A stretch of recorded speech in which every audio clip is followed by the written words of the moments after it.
Hello दोस्तों, स्वागत है आपका पीएलसी लर्निंग पॉइंट पर। आज के इस वीडियो में हम देखेंगे सीजे इंस्ट्रक्शन, जिसको बेसिकली कंडीशनल जंप इंस्ट्रक्शन बोलते हैं।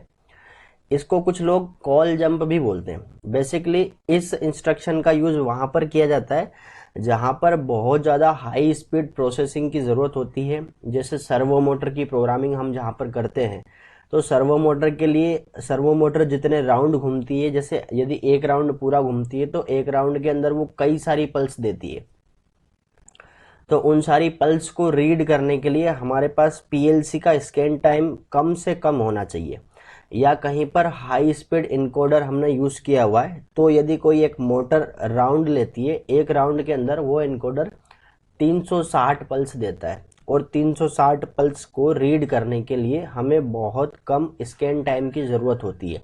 जहाँ पर प्रोग्राम काफ़ी बड़ा होता है, जैसे 10,000 लेडर, 20,000 लेडर या 15,000 लेडर का जो एक प्रोग्राम होता है, उस पूरे प्रोग्राम को पीएलसी एक बार स्कैन करता है। उस स्कैन को हम स्कैन टाइम बोलते हैं। स्कैन टाइम से रिलेटेड मैंने पिछले कई सारे वीडियोस में भी बताया हुआ है। अब पीएलसी का जो स्कैन टाइम होता है, बेसिकली हम जो ये एसवी पीएलसी यूज कर रहे हैं, इसका स्कैन टाइम इसमें 0.2 मिली सेकंड बता रहा है। ठीक है, तो जो 0.2 मिली सेकंड होता है, उसमें PLC program left to right और अप टू डाउन पूरा प्रोग्राम एक बार स्कैन करने में 0.2 मिली सेकंड पीएलसी टाइम लेता है।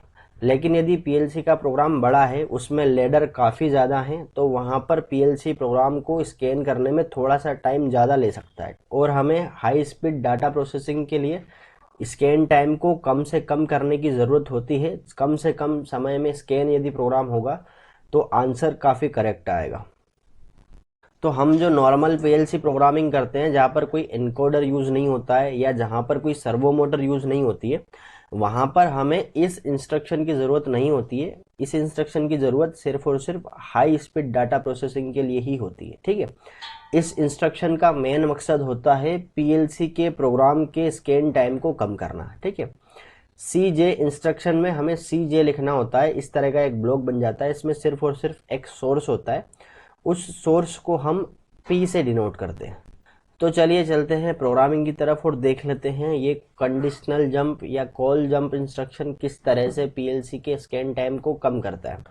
तो सबसे पहले हम एक इनपुट यूज करेंगे x0, और इस x0 से एक आउटपुट यूज करेंगे y0। ठीक है, अब देखिए एक नेटवर्क ऐड करते हैं। अब लिखना है हमें LDX1। हमारे पास कोई एक दूसरा इनपुट है, इससे हम कॉल जंप इंस्ट्रक्शन को एक इनपुट देंगे। तो हमें उसके लिए लिखना है CJ स्पेस करके P0। ठीक, अब देखिए यहाँ पर एक बार हेल्प में जाना है, इसके PLC इंस्ट्रक्शन में जाना है। यहाँ पर लिखना है CJ, एक बार इंटर करना है। ये कॉल जंप की डिटेल है। इसकी डिवाइस रेंज में जाकर आप देखोगे तो आप टोटल कितने यूज कर सकते हो। देखिए यहाँ पर देखिए पॉइंटर में P इक्वल टू देखो 4CJ कॉल इंस्ट्रक्शन के लिए आप P0 से लेकर P63 मतलब टोटल 64 पॉइंट यूज कर सकते हो। ठीक है ना। अब ये पीएलसी के ऊपर भी डिपेंड करता है कि किस टाइप से आप पीएलसी यूज कर रहे हो। ये ES, EX और SS सीरीज की पीएलसी के लिए टोटल 64 पॉइंट आप कॉल जंप के लिए यूज कर सकते हो। ठीक है, इस तरह से देखिए SA, SX और SC सीरीज की जो पीएलसी है, उसमें आप कॉल जंप के लिए देखिए P0 से लेकर P255 मतलब टोटल 256 पॉइंट यूज कर सकते हो। ठीक है, आगे देख लेते हैं। SV पीएलसी अभी हम यूज कर रहे हैं, EH2 और SV2 वैसे पीएलसी हम यूज कर रहे हैं। देखिए SV पीएलसी के लिए यहाँ पर P0 से लेकर P255 तक मतलब टोटल 256 पॉइंट हम कॉल जंप के लिए यूज कर सकते हैं। ठीक है, आगे देखिए SV2। अभी जो हम प्रोग्रामिंग कर रहे हैं ये SV2 के अंदर कर रहे हैं। तो SV2 में P0 से लेकर P255 मतलब टोटल 256 पॉइंट हम यूज कर सकते हैं। अब फिर एक नेटवर्क ऐड करेंगे, एक इनपुट लिखेंगे LDX2। इस इनपुट से हम कोई टाइमर ऑन कराते हैं, TMR T050 मतलब 5 सेकंड का एक टाइमर है। इस टाइमर से हम LDT0 कोई एक आउटपुट ऑन कराते हैं Y1। ठीक है, फिर एक नेटवर्क ऐड करेंगे LDX3 आउट Y3। ठीक है, फिर एक नेटवर्क आप ऐड कर सकते हैं यहाँ पर LDX4 या जो भी जितने आप लेडर लिखना चाहें। मैं आपको यहाँ पर 3-4 लेडर के अंदर बताना चाहता हूँ आउट Y10। ठीक है, जो भी आप इनपुट या आउटपुट यूज करना चाहें। अब हमने कॉल जंप मतलब यहाँ से लेकर इतना प्रोग्राम स्कैन नहीं करना है। ठीक है, मान लेते हैं हम यहाँ तक का प्रोग्राम स्कैन नहीं करेंगे। ठीक है, तो इसकी एंडिंग कैसे होगी, ये तो स्टार्ट हो गया इसका, ये जो कॉल जंप हमने यहाँ पर यूज किया है CJP0, ये इसकी स्टार्टिंग है, मतलब ये यहाँ से उस प्रोग्राम को जंप कर देगा, मतलब इतने प्रोग्राम को वो स्कैन नहीं करेगा। फिर वो कहाँ से स्कैन करेगा वो देखिए, हम मान लेते हैं इसके नीचे मतलब X4 को स्कैन करे, इस पूरे प्रोग्राम को वो स्कैन नहीं करे, तो हम यहाँ पर सिंपल है P0 लिख देंगे, फिर एक बार एंटर करेंगे तो ये देखिए P0 ग्रीन कलर का लिखा हुआ आता है। अब देखिए इस प्रोग्राम को एक बार हम कंपाइल करेंगे, ओके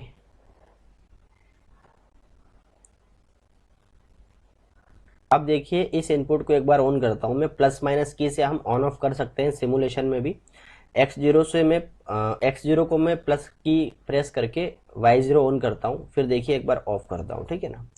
अब इस X1 को ऑन नहीं करता हूं, क्योंकि यदि X1 को ऑन करेंगे तो ये इंस्ट्रक्शन ऑन हो जाएगा। ठीक है, उसके पहले मैं आपको X2 ऑन करके दिखा देता हूं। देखिए जैसे ही हम X2 को ऑन करते हैं टाइमर ऑन हो जाता है और 5 सेकंड के बाद इस आउटपुट को ऑन कर देता है।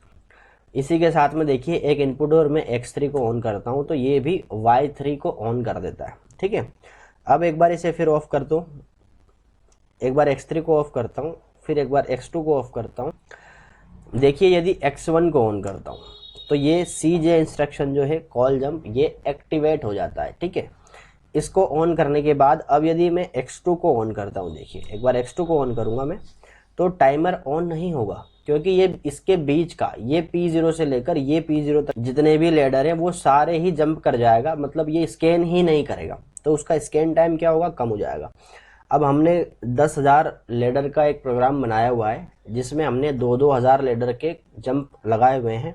अब यदि हमें सिर्फ और सिर्फ किसी एक पर्टिकुलर टाइम में P4 मतलब 4 नंबर का जंप जो कि 6,000 लेडर से लेकर 8,000 लेडर के बीच का ही हमें पर्टिकुलर टाइम के लिए ऑन कराना है, बाकी लेडर की हमें स्कैन कराने की ज़रूरत नहीं है, क्योंकि उन लेडर की अभी इस प्रोग्राम में कोई ज़रूरत नहीं है। तो हम वहाँ पर कॉल जंप यूज़ करेंगे और सिर्फ हम P4 को ऑन करके उन 2,000 लेडर को ही स्कैन कराएंगे, ताकि बाकी स्कैनिंग का जो टाइम है वो टाइम बचे और हमारा हाई स्पीड डाटा प्रोसेसिंग का जो आउटपुट है वो आउटपुट हमें एकदम प्योर मिले, मतलब बिल्कुल राइट मिले। अब देखिए टाइमर ऑन नहीं हुआ है, एक बार मैं इस X3 को ऑन करूंगा, ये भी Y3 को ऑन नहीं करेगा। इनपुट तो ऑन हो जाएगा क्योंकि इनपुट एक तरह से सेंसर हो सकते हैं, लिमिट स्विच हो सकते हैं, तो इनपुट तो ऑन हो जाते हैं। PLC आउटपुट को कंट्रोल करता है। ठीक है, इनपुट को कंट्रोल हम नहीं कर सकते। अब देखिए ये P0 यहाँ पर कंप्लीट होता है। इसके बाद यदि मैं X4 को ऑन करता हूँ, इनको ऑन करने पर कुछ ऑन नहीं हो रहा है, X4 को ऑन करेंगे तो Y10 ऑन हो जाएगा, मतलब इसके साथ जो भी आउटपुट अटैच है वो आउटपुट ऑन हो जाएगा। ठीक है, अब यदि X0 को ऑन करता हूँ तो Y0 भी ऑन हो जाता है, लेकिन इसके बीच का जितना भी कॉल जंप के बीच का जितना भी लेडर है वो लेडर एग्जीक्यूट होगा ही नहीं, PLC उस लेडर को स्कैन ही नहीं करेगा। ठीक है ना। अब यदि मैं एक बार ऑफ करता हूँ, देखिए एक बार इसको ऑफ किया तो फिर ये टाइमर ऑटोमेटिकली चालू हो जाता है और ये X3 के साथ में ये Y3 जो था ये भी ऑन हो गया, ये 5 सेकंड के बाद इसने ऑन कर दिया। ठीक है, so basically call jump instruction के द्वारा हमें लेडर को जंप करवाना होता है। जब उसकी स्टार्टिंग करवानी होती है हमें तो CJ यूज करना पड़ता है, और CJ के साथ में इस PLC मतलब SV2 PLC में हम P0 से लेकर P255 तक शायद यूज कर सकते हैं। और यहाँ पर देखिए आप नेटवर्क, जिस नेटवर्क से हमें इसकी एंडिंग करानी है वहाँ पर आप सिर्फ आप वहाँ पर P0 लिख के इस प्रोग्राम को एंड कर सकते हैं।